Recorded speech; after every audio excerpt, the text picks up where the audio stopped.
Unit Tangata Rongonui. Exercises. He mahi. Te mahi tuatahi.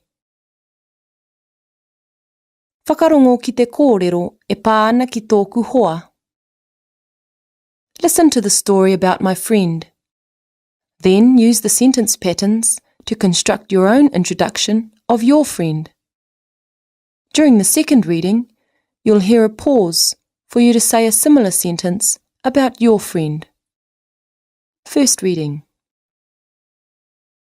Ko Kate te ingoa o tōku hoa. Ko Riki tōna matua. Ko Sally tōna whaia. Ko ia te tuakana o mata rāua ko Sarah. Ko ia te mokopuna a Mariah rāua ko tānei te rangi. A Zoe rāua ko Jim. Ko Bentham tana tāne. Tokorua ngā tamariki. Ko Tuakoi rāua ko Tahuaroa. He kōkiri take mātauranga tana mahi. He toa a Kate ki te whakatau i te Māori o te tangata. Second reading.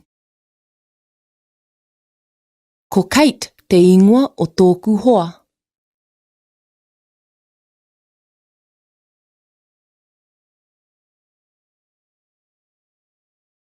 Ko Riki tōna matua.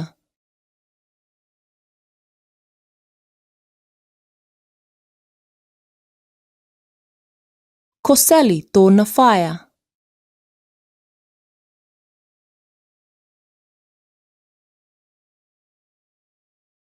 Ko ia te tuakana o mata rāua ko Sarah.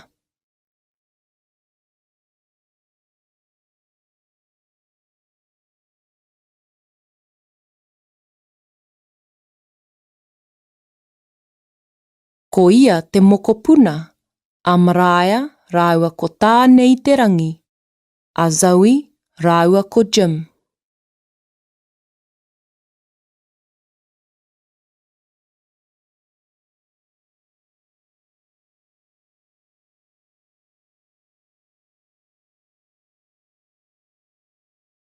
Ko Bentham tana tāne.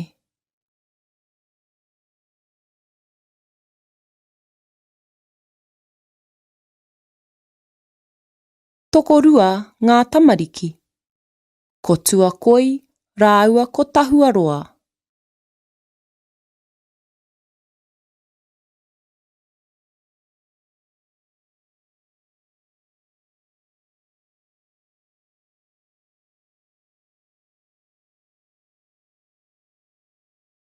He kōkiri take mātauranga tana mahi.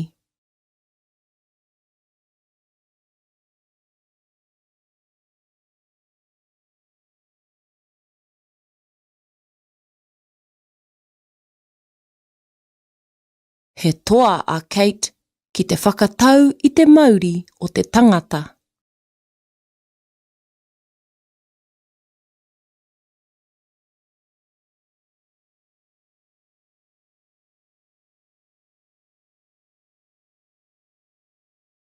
Te mahi tuarua.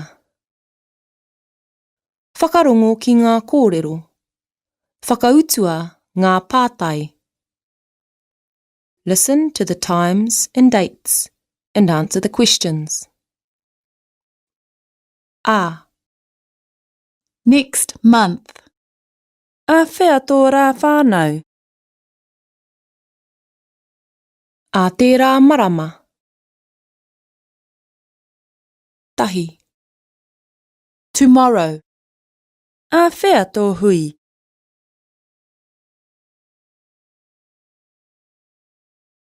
A pōpō.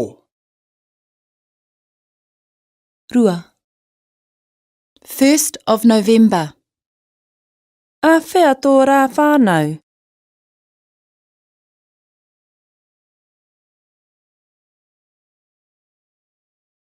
A te tahi o Noema. Toru. 2003. A whea tō haerenga.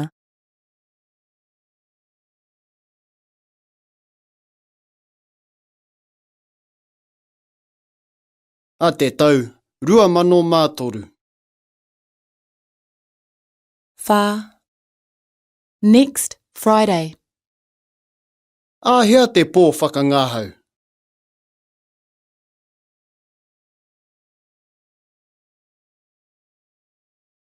A tērā praire.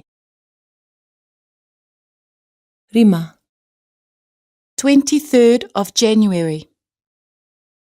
Āhea te rā whānau o tō whaia.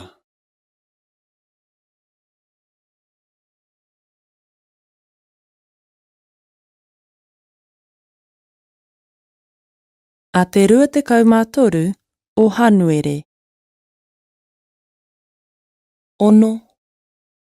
Soon. Āhea te wā kai.